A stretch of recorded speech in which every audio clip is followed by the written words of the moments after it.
Hai teman-teman, selamat datang di podcast Penunjuk.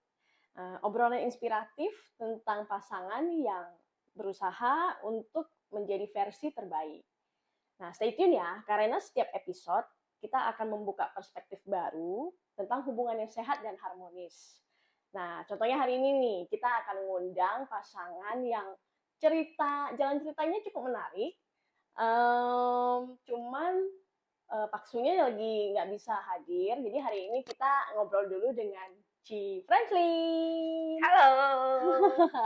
Ci Franklin ini teman makeup artist juga, teman saya, dan dia juga owner dari Franklin Bridal. Jadi kalau yang mungkin mau rencana merit boleh nih, lihat cek dulu IG-nya.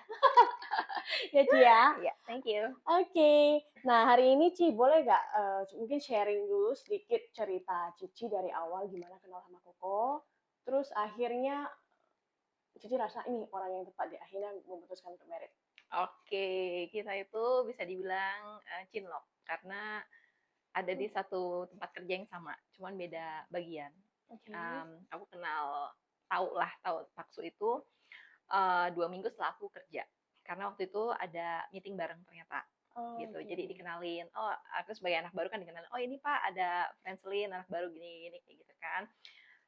Ternyata di situ Paksu ada notice lah gitu, ada yang gitu. Hmm. Nah udah gitu, udah singkat cerita, akhirnya Paksu PDKT dengan segala dramanya, terus sampai akhirnya ya udah aku mutusin untuk oh ya ini kayaknya pilihan aku deh, kayaknya ini yang bakal nemenin aku selanjutnya selamanya kayak gitu. Oh, tapi ada clue khusus nggak kayak kenapa Pak Su ini? Oke, jadi ceritanya tuh gini. uh, Kami itu kan beda usianya cukup jauh. Oh, cukup jauh, berapa Ya, jauh tuh? 20 tahun.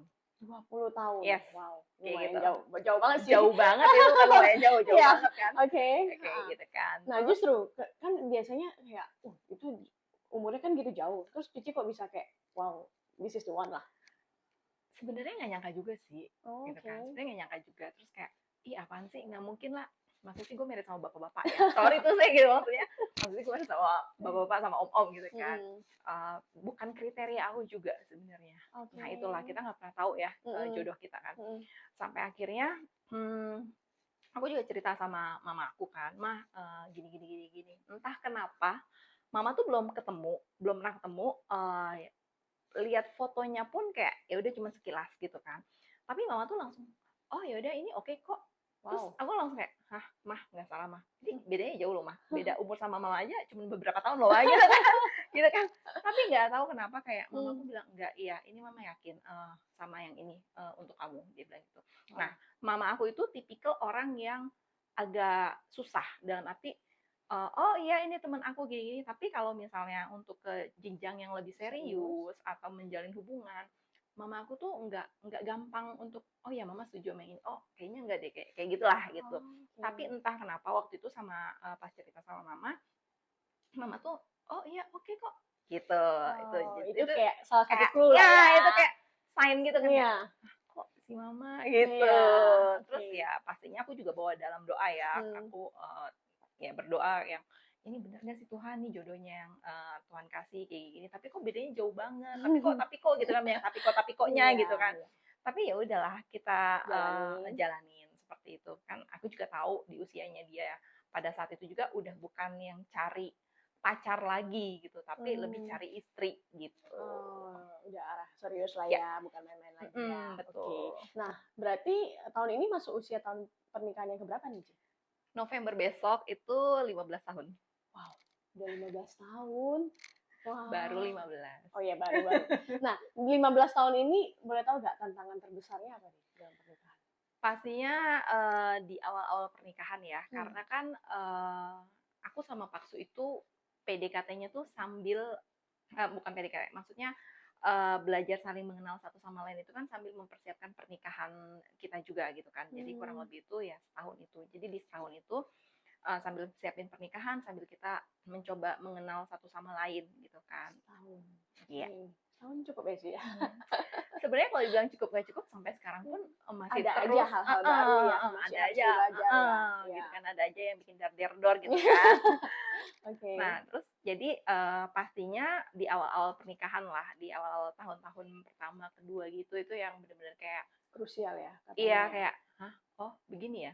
Oh gitu ya?" Gitu kan. Jadi Paksu juga anak cowok paling besar, Hmm. terus aku juga anak paling besar, jadi kan tahu dong sama-sama egonya kayak gimana. Nah, Nah, aku ya. dominan, terus eee, Paksu juga biasa ngatur-ngatur kayak ya karena dia kan leader ya, dia kan cowok anak paling besar, jadi kan biasa punya tanggung jawab yang besar juga gitu. Jadi ngaturin lah ini tuh segala macam gitu kan. Lebih ke ego kita masing-masing sih sebenarnya gitu. Terus Itu tantangan terbesarnya ya. iya, terus aku juga yang orangnya tuh kayak pengen satset gitu kan. Iya ini cepet gini-gini. Nah, kalau Pakso itu memang agak beda karakternya sama aku. Dia lebih yang Kebalikannya. kebalikannya, lebih Oh. calm down, lebih yang tunggu dipikirin dulu. Nah, aku kan ayo cepetan gitu.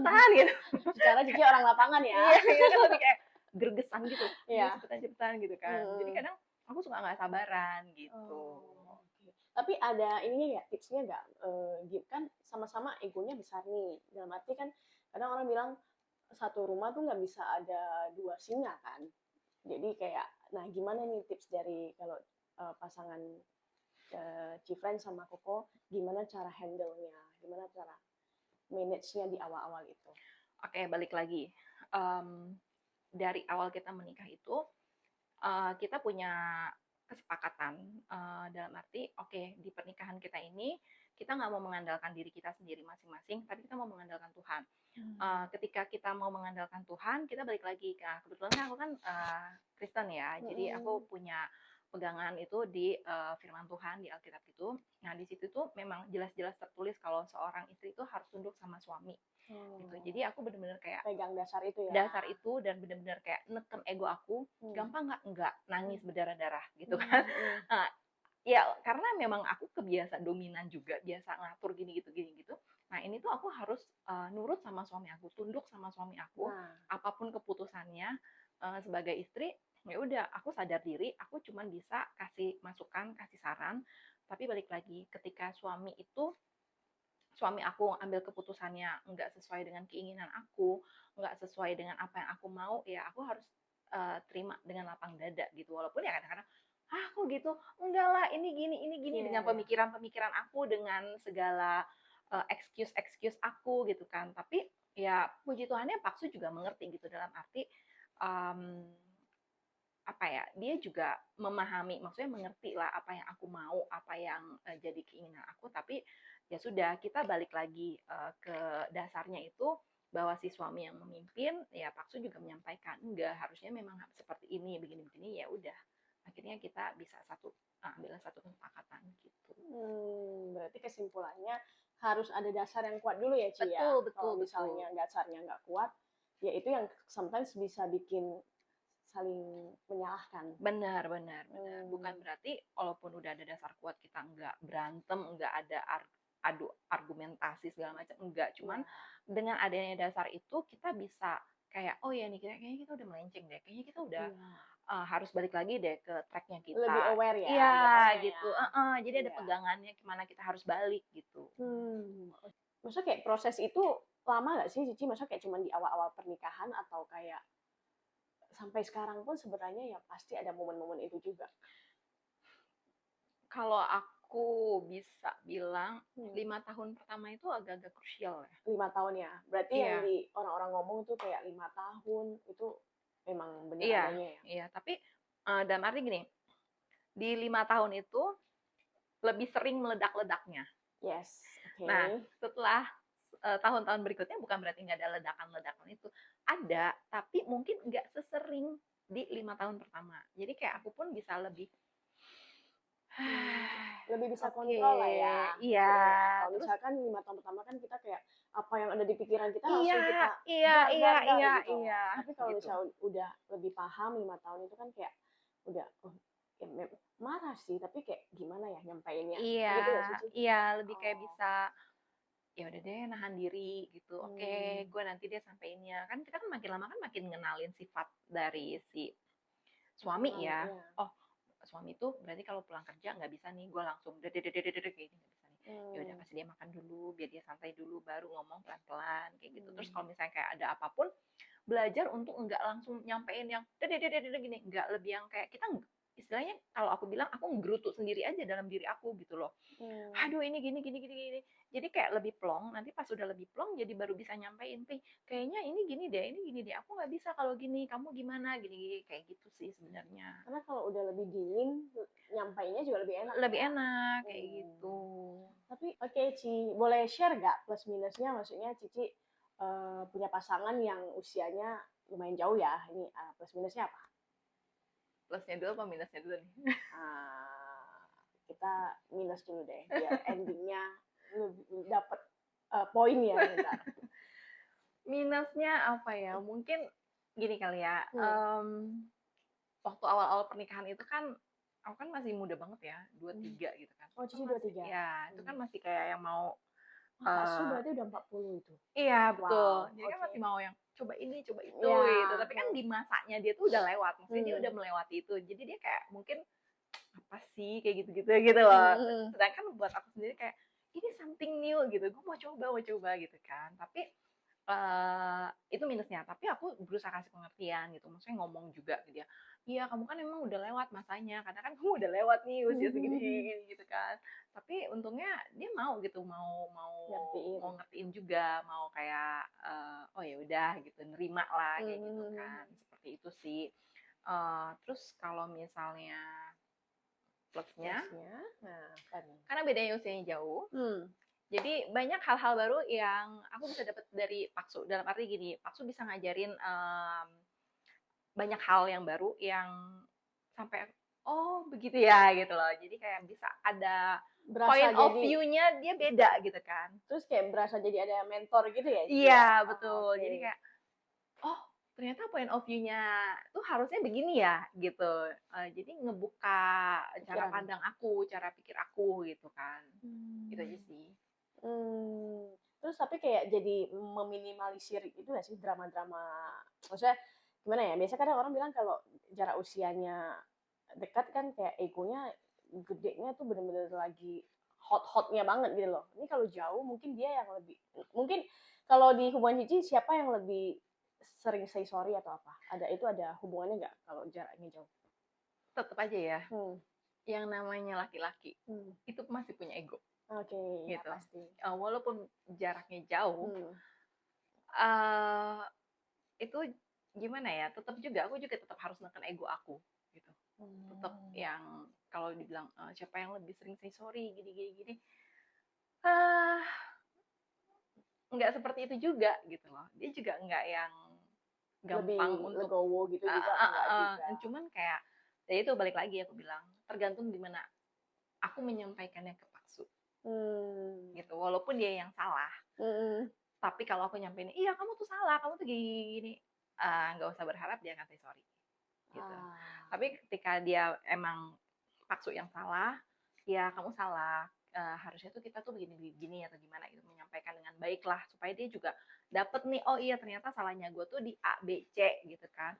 Nah, ya Paksu akan walaupun nggak secara langsung ya sorry ya atau apa kayak gitu Hmm. nggak, tapi aku kan bisa lihat dari body language-nya dia, Gesturnya. gesturnya kayak Iya, gitu iya, kan. iya, Jadi iya. menurut aku tuh nggak aku juga nggak terlalu permasalahin yang lu salah lu harus say sorry gue kayak gitu Hmm. enggak, tapi bisa kelihatan kok dari body language-nya suami kita gimana dia menyesali Perbuatannya. kesalahannya kayak gitu, dia menyadari kesalahannya seperti itu. Menurut aku itu udah lebih dari cukup sih. Oh, oke, oke, oke. Nah, Koko sama Cici kan sama-sama sibuk nih kerja. Gimana sih cara Cici bagi waktu untuk quality time-nya, terus ngurus anaknya? Nah, itu tanggung jawab dan tugasnya itu gimana tuh tipsnya? Oke, Hmm. jadi gini, kalau bilang bagi waktu segala macam dan embel-embelnya itu, Hmm. sebelum merit itu kita tuh punya yang namanya tuh kayak bikin list. Oh, Jadi waktu itu di kelas premarital kita tuh ada dikasih PR sama um, apa namanya mentornya kita itu. hmm. Kamu tulis nih pembagiannya gimana dari masalah komunikasi, masalah keuangan, masalah waktu dan lain-lainnya gitu. Jadi kita udah ada listnya yang waktu itu kita bikin, kita sepakatin bersama Jadi balik lagi kalau misalnya kayak agak melenceng nih kita, inget ya kita udah ada list ini loh kayak gitu kan. Jadi kalau pertama nih untuk masalah waktu, aku bersyukur banget aku punya suami tuh yang bener-bener kayak mendukung aku, nggak yang kayak ngapain sih kerja mulu gini-gini, enggak. Dia juga tahu kalau aku tuh memang sebelumnya kan emang seorang pekerja gitu kan, emang kerja nggak bisa deh yang Diem namanya aja. tinggal di rumah kayak gitu. Aku pun udah ngomong gitu kan sama suami aku sebelum merit, dan dia mengerti itu. Jadi dia juga nggak pernah kasih batasan-batasan yang kayak gimana, asalkan dia juga tahu kan kerjaan aku, lingkup kerja aku kayak gimana, jam kerja aku kayak gimana, itu Pak Su tuh udah mengerti banget, udah ya tahu banget gitu kan. Bahkan Pak Su tuh mendukung gitu kan. Yang penting aku ngomong ke Pak Su, oh ada kerjaan gini-gini diomongin, supaya nanti kita ke depannya tuh lebih gampang untuk memanage waktu, terutama kan untuk anak-anak. Jadi kayak misalnya aku kan, kita kan sebagai MUH kan lebih banyak di Sabtu Minggu gitu kan. Nah, Sabtu Minggu itu karena anak-anak juga udah mulai besar, itu juga kan udah mulai banyak kegiatan kan di gerejanya gitu kan. Jadi ya Sabtu itu aku selalu bilang aku tuh kerja dari jam segini sampai jam segini. Jadi itu Pak Su yang handle dulu tuh, nganterin ke gereja, antar jemput ke gereja segala macam, dan kegiatan-kegiatan dia lainnya kayak gitu. Jadi mostly tuh Sabtu itu anak-anak tuh sama Pak Su, sama papanya lah gitu. Kalau aku lagi kerja kayak gitu.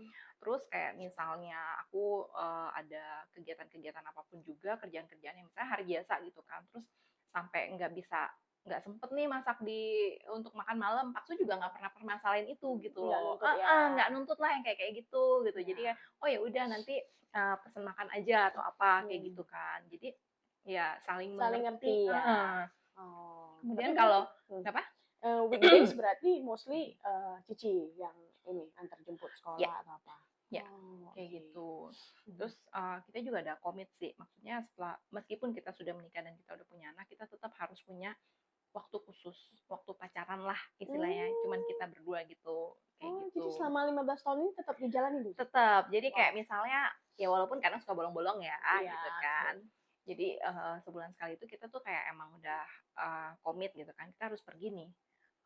Ya udah cuman kayak dinner kayak atau apalah, pokoknya cuma kita berdua kayak gitu. Tanpa anak itu ya? Tanpa anak kayak gitu. Nah terus dalam 1 tahun itu kita usahakan ada traveling, ada pergi kemana gitu yang emang ya udah walaupun cuma sehari 2 hari, misalnya kayak kemana lah gitu, nginep 1 malam 2 malam kayak gitu. Ya udah cuman kita berdua doang gitu, karena kalau nggak disempetin kayak makin jauh gak sih gitu kan, udah sibuk ngurus anak, sibuk kerjaan dan lain-lain kayak gitu. Ya kalau nggak sebenarnya intinya mesti diagendakan ya. Kalau nggak diagendakan pasti kita akan fokus ke rutinitas kita hari-hari aja dan akhirnya nggak ada momen itu. Iya, karena pernikahan itu kan bener-bener antara si suami dan istri gitu kan. Jadi bener-bener harus dijaga nih relationnya antara si suami sama si istri gitu. Barulah nanti bisa karena hubungannya baik, barulah nanti akan tersalurkan ke anak-anak gitu. Nah, pengen tahu nih kalau Cici sama Koko ada satu sosok atau inspirasi nggak dalam menjalani rumah tangga yang udah lama ini? Sebenarnya kalau dibilang inspirasi atau sosok itu kayaknya nggak ada ya. Kita balik lagi ke visi misi awal kita di rumah tangga itu kan ya mengandalkan Tuhan ya. Jadi semuanya balik lagi ke firman Tuhan, ke ajaran Alkitab itu aja sih. Karena aku juga berpikir gini, di saat kita mengidolakan seseorang gitu kan, ya nobody's perfect. Ketika dia juga ada buat salah lah atau apa gitu kan, takutnya malah kecewa. Gitu. Tapi jadi kalau mengandalkan Tuhan, harusnya fondasinya akan tetap balik lagi ke situ ya. Oke.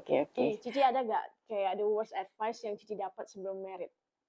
Mungkin gini ya, sering kali kita berpikir kalau kita habis merit itu kita akan bahagia, dilayani suami, dimanjain sama suami, kayak dicerita-cerita happy itu lah ya. Gitu kan.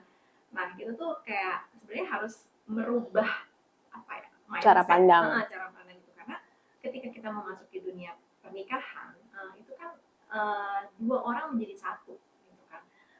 laki-laki dengan naturnya dia sebagai laki-laki, si wanita dengan naturnya dia sebagai wanita itu kan pasti beda gitu kan. Nah itulah justru ada tantangan baru gitu kan. Gimana nih caranya kita saling melengkapi, kita saling bisa mensupport satu sama dengan yang lain, seperti itu sih. Jadi bukan saling expect, tapi saling berusaha gitu maksudnya ya. Betul. Wow. Oke. Menurut Cici nih, apa nih kunci yang paling penting dalam proses perjalanan untuk menjadi kita? Aduh, ini gue merasa ditampar nih, beneran nih. Gue tampar nih sekarang nih. Apa tuh? Ya, itulah ego ya. Ego. Cuma 3 huruf ya. Tapi itu sulit banget ya. Sulit, karena balik lagi ya, kita tuh pasti punya egonya masing-masing. Ya, setuju.